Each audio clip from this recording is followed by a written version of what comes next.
Before we knew him as notorious Nick Saban, before he was the cutthroat, soul-snatching, gridiron great with more rings than Michael Jordan and Kobe and as many championships as Tom Brady and Lewis Hamilton, before playing his teams was like the Bene Gesserit saying, put your hand in the box, a warlock with that recruiting talk, before his defenses turned best laid plans into a mess made, before his offenses were more lethal than Nas on ether, there was nothing remarkable about Nick Saban for the first full decade of his career. It took 17 years for Saban to get his first head coaching job, 17 like my favorite cross-Canadian ragweed song. And that was at Toledo. With his first 3 seasons as a head coach at a Power 5, he went 19-16-1. He was, in the word he despises most, mediocre. He also never wasted a failing, his words, and my words, those that wax poetic and declare him the greatest college football coach of all time. That his LSU and Alabama national title teams were something like Thanos after gathering all the stones into a gauntlet forged from the heart of a dying star. He called that poison, like rat poison. It's like taking poison, like rat poison. All right, so. But that 2020 Alabama team, the Power Stone in Saban's fist that won him his 7th national title and 6th at Bama, the one that not only busted the Bucknuts in the national title game, but finished undefeated in the midst of a worldwide plague, it really is one of the greatest of all time. Just like him. I'm so happy, I can't tell you, and I'm so proud. Saban, a diminutive West Virginian who probably would have cut you one hell of a deal on a Mercedes if he wasn't selling you on sending your kid to play for him. And that is where he famously excelled. No one outworked Saban. So much so that when he finally decided to retire in January 2024 at age 72, it was because he couldn't promise to hold his own standard, to do it right.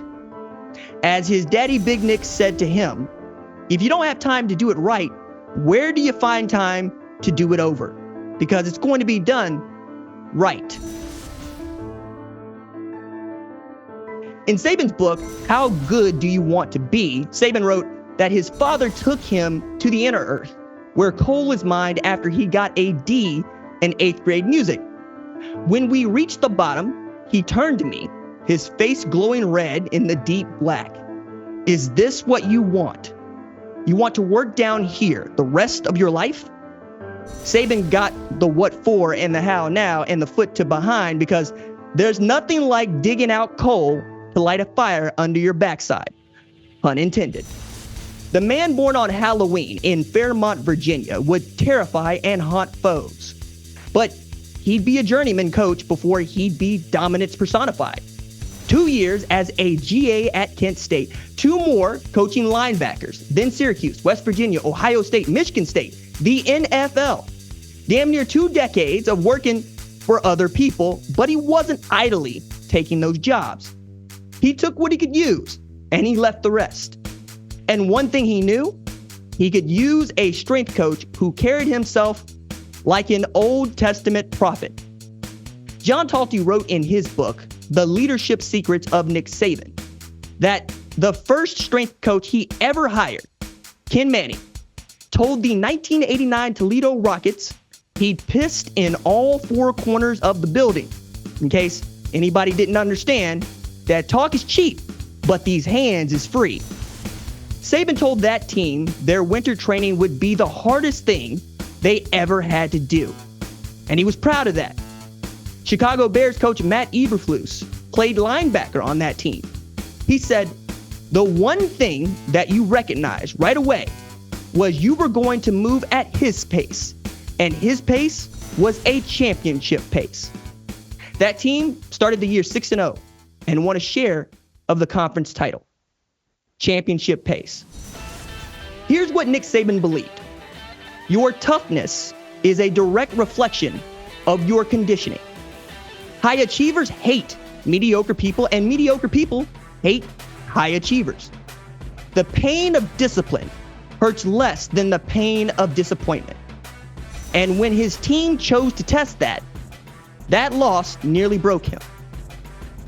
First, you have to remember, Alabama was still digging its way out of a loss of 30 scholarships from 1995 to 1998 after the NCAA found the Tide had committed major violations around the 1993 season, 1 year after having won the national title in 1992 and its first since 1979. Then you have to know, in 2007, the only folks that thought Nick Saban could turn Bama back into a winner lived damn near exclusively in Alabama. The world had been conquered by Trojans in California, by Buckeyes in Columbus, by Gators in Florida, by Sooners in Oklahoma, and by the very LSU Saban turned into a juggernaut. This was especially true after the Tide walked into Bryant-Denny, a 25-point favorite to Louisiana Monroe, and proceeded to drop that game 21-14.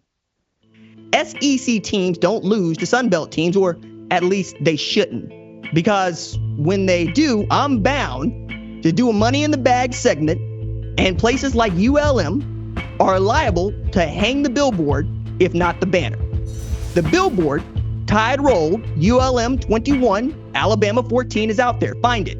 When the Tide was selected to play in the Independence Bowl in Shreveport, the bus traveled I-20, and that damn billboard still there for them to see. This while Saban was still taking his licks for leaving LSU in the lurch for the hapless Miami Dolphins. If you want to see how this could have ended the Saban run before it could even walk, ask yourself what head coach in the Big Ten or SEC keeps his job long after putting money in the bag. Context here is, it ain't just that the Tide got rolled 21-14 by a team that probably would have lost to West Monroe High. It's that Alabama paid $1 million for the privilege. Alabama, you been took. I said you been had. You been hoodwinked, bamboozled, led astray, run amok. This is what he does. Louisiana Monroe put the shimmy in the shag. Alabama put the money in the bag. That kind of loss could have broken Saban. It's broken plenty of fans. That 2007 team started 6-2. It ended 6-6. But that was also the last time Nick Saban coached an Alabama team that would get beat by simply not playing to the standard. The standard is perfection. He relentlessly preached that you're not playing to the scoreboard. You're playing to the whistle. And kinfolk, have they ever? Realize that Alabama didn't lose to another unranked opponent for 14 years and won 100 straight. That record might stay forever. Toldeo wrote Saban built Alabama's identity around recruiting. So much so that he held an all-staff meeting, including custodians and secretaries, to tell them just that. Everything they did was about recruiting, which meant they were always going to be neat, tidy, organized, galvanized to show what Alabama football is. Moore knew this too. Indeed, Saban told the man paying him $32 million that he'd hired a horseshit football coach, but nobody will out-recruit me. You can see, like Enzo Ferrari, this man has a type. He doesn't go with his gut, and he doesn't freelance. He recruited like he coached, with a destination in mind every time, and he took recruiting as seriously as any man who has ever been in love. After leading LSU to its first national title in 45 years, with an ass whooping I still feel as an Oklahoma fan, LSU trustee Charlie Weems found Saban sitting alone in a dressing room minutes after winning the whole damn thing. Weems asked him, "What's the matter?" Maybe there was a death in the family, a fatal diagnosis for a close family friend. Turned out to be none of the above. What was eating Saban was, and I'll quote Monty Burke's Saban, the making of a coach here, "What am I gonna do now? How am I gonna follow this up?" That wasn't an act. At the post-game presser, fresh off holding the crystal ball aloft, he said into a microphone, "This year's accomplishments are next year's expectations." Like Nate Diaz, I'm not surprised that Mac Jones led that 2020 national title team. Like Maverick, after saying dagger attack, that Najee hit the hole looking to catch a body, that Devontae ran by cornerbacks to the Heisman like his last name is Ferrari, that you certainly weren't throwing on Pat Surtain, that you were terrified of Jalen Waddle in the open field. What surprises me is a coach who waited damn near 2 decades to be a head coach didn't win his first of 7 national titles until his 32nd year in the sport as a coach, whose resume is a staggering result after a staggering result, built a titan in the sport by clinging to a deep disgust for results-oriented strategies in a business defined by results. No one knew better than Saban that winning, after all, is a process. If you like what you've seen, consider subscribing to the #1 college football show on YouTube, the Fox Sports app, or wherever you get your podcast.